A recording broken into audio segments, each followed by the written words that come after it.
Eu queria ainda pegar mais alguns insights aí sobre empreendimento mesmo, sobre empreender nesse nicho aí. Eu queria que tu daqui a pouco falasse como tu vê essa questão.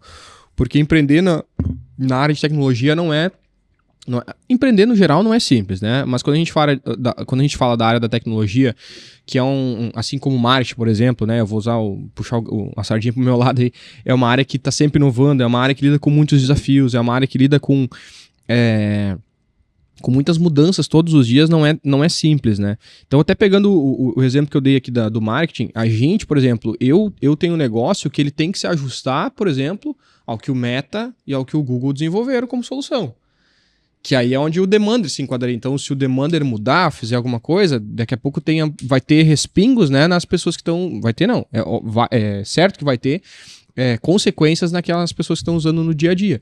E aí isso pode gerar coisas boas como coisas ruins, né? Adaptações. Então, qual que é o desafio? Como que vocês enxergam esse desafio de empreender numa área inovadora? Como que é a contratação de pessoas nessa área? Porque a gente sabe que mão de obra é uma das partes talvez mais delicadas que a gente, pelo menos quando conversa com todo empresário, sempre é uma área delicada de um ponto delicado aí da empresa, né, da gestão. Como que vocês contratam esses recursos? Hoje também, a gente até estava citando no off também, que a empresa está praticamente toda em home office, né? Como que é essa gestão do dia a dia da operação, de solução? Como criar essa cultura interna? Então eu queria que estou fazendo várias perguntas juntos, mas para te criar aí na tua ideia para a gente trazer para nossa audiência, na verdade, essa ideia sobre como é empreender nesse mercado. Pegou meu TDAH agora já. A primeira pergunta. Também o entrevistador não ajuda, né? Como é inovar, né? Cara, é desafiador, sim. Tá. Ao mesmo tempo é legal.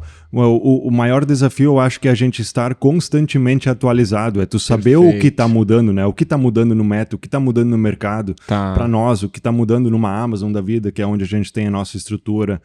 As tecnologias, Android, iPhone. Vem o 5G daqui a pouco, que vai terminar, digamos, com o offline, que hoje é a forma que a gente trabalha, né? Nosso aplicativo, ele é 99% offline, porque ainda tem várias regiões do país que não tem uma cobertura de rede bacana, né? Então, daqui a pouco vem um 5G, a gente já olha para isso ali na frente, já se prepara para como isso vai impactar ou não o nosso negócio. Entendi. Contratação de mão de obras. Cara... Douglas, deixa eu só te interromper. Antes da gente entrar na contratação, porque eu emendei as perguntas aí, mas eu acho que vale a gente destacar essas questões antes da gente ir para a próxima. O que exatamente muda com o 5G em relação ao Demander? Não ficou claro para mim.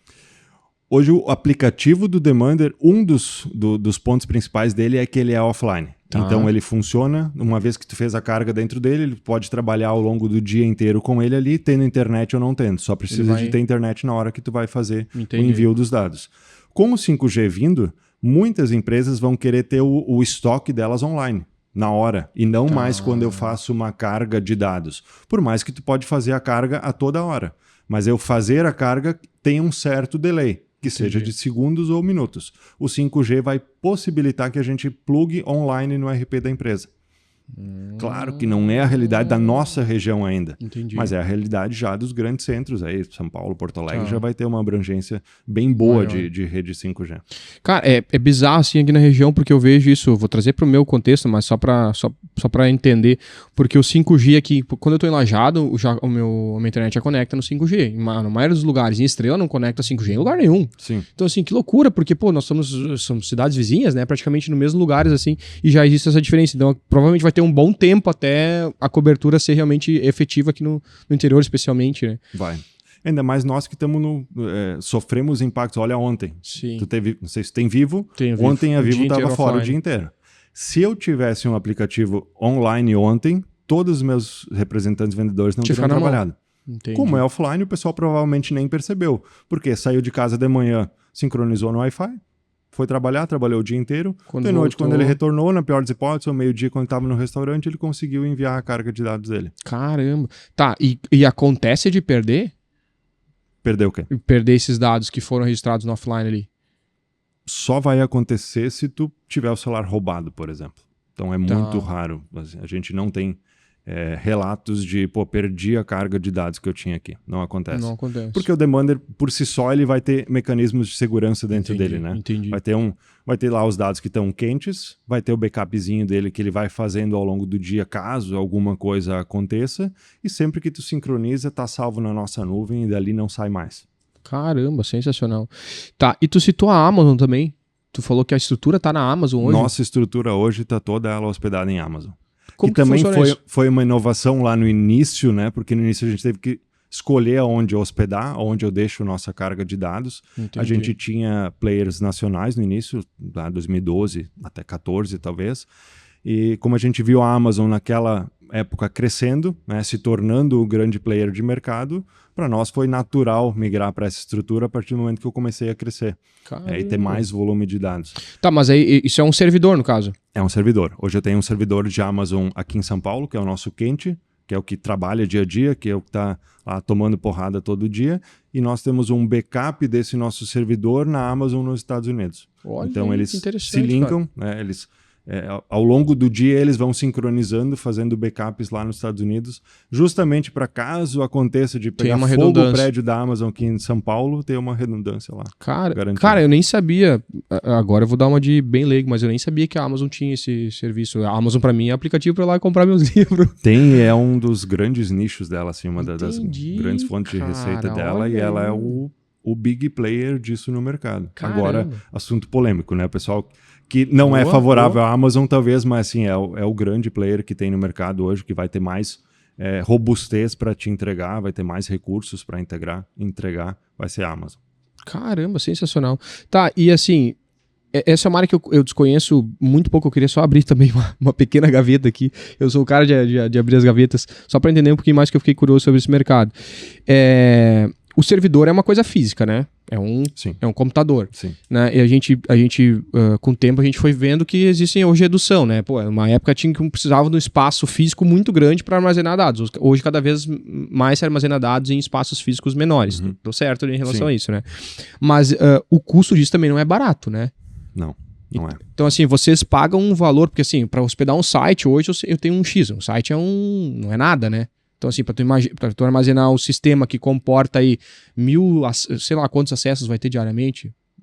Não sei, muitos. Milhares, né? De acessos diariamente. Para tu comportar um sistema que acessa isso de forma segura, porque não é só acessar isso, né? Acessar isso de forma segura, enfim, independente, em vários lugares diferentes, com funcionalidades totalmente diferentes, não deve ser um custo tão barato, assim. Né? É uma coisa, não sei se tu pode abrir isso também, mas que proporção toma isso, só pra gente ter uma ideia desse mercado e desse universo aí. E uma vez, quando a gente migrou para a Amazon, o dólar não era 6, né? Boa. Então tem esse um pequeno ponto. Detalhe. A gente pegou toda essa escalada, esse ganho do dólar ainda. Como tu trabalha isso, né? A gente tenta otimizar custo o tempo inteiro.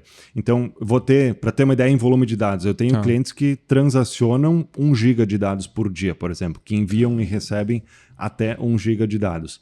E aí tu faz isso, claro que não é vezes 1000, não é todos os clientes, mas faz uma média disso, a gente tem um grande volume de dados transacionado. Eu tenho arquivos, fotos e afins de produtos armazenados lá também, então eu tenho toda uma hospedagem disso, e tem mais todos os dados do banco de dados mesmo, produtos e clientes e afins, que dá mais uma outra porrada grande de dados lá. Aí eu vou ter seguranças dentro, vou ter direcionamentos de DNS diferentes. Então, são vários serviços dentro da estrutura de infra que a gente tem que encarecem o negócio.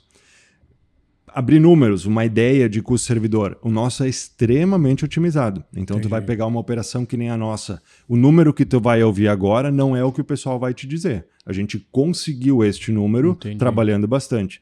Hoje nós devemos gastar em torno de 10 a 15 mil reais só em infraestrutura de servidor por mês. Caramba. Não, mas isso é muito enxuto, né? É muito enxuto. Caramba. Enxuto. Extremamente enxuto, já com tudo que a gente conseguiu otimizar ao longo desse tempo. E aí como tu faz isso, né? Muito com inteligência. Quando eu vou sincronizar dados ou armazenar dados, eu não sincronizo aquilo que já foi. Eu sincronizo só o que mudou.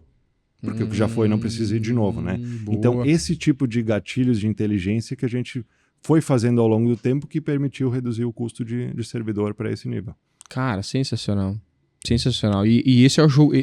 Aí a gente tem um bom gancho também com empreender, porque esse é um dos ganchos de empreender. Né? Quando tu tem R$1, quando tu ganha R$1 a mais, esse R$1 a mais, muitas vezes ele vem com custo de mão de obra, de entrega e tudo mais. Quando tu economiza R$1, tu tá economizando 100%. 100%, é limpo, né? É limpo. Então, cara, isso é eficiência de empresarial, é uma coisa que exige muita inteligência, gestão, tentativa e erro, e eu acho que muita intencionalidade, porque não é tão simples de se conseguir isso, né? Custo é que nem unha, né? Tu tem que estar cortando toda hora. Boa. Quando tu viu, ele cresceu de novo. Essa é nova pra mim. É absurdo. Pega a tua folha do ano, tua despesa do ano passado, ela vai ter um número X, tu não fez quase nada e ela começa a aumentar automaticamente. Porque eu tenho um reajuste de salário, porque tem um reajuste de imposto, porque tem alguma... Inflação. Uma inflação, uma ferramenta nova que eu precisei contratar. Agreguei mais alguém ao time e o troço vai crescendo, crescendo, crescendo. E o teu faturamento, ele não só precisa acompanhar, como ele precisa superar esse crescimento de custo que tu tem. Cara, sensacional. Gostei muito desse tópico aí.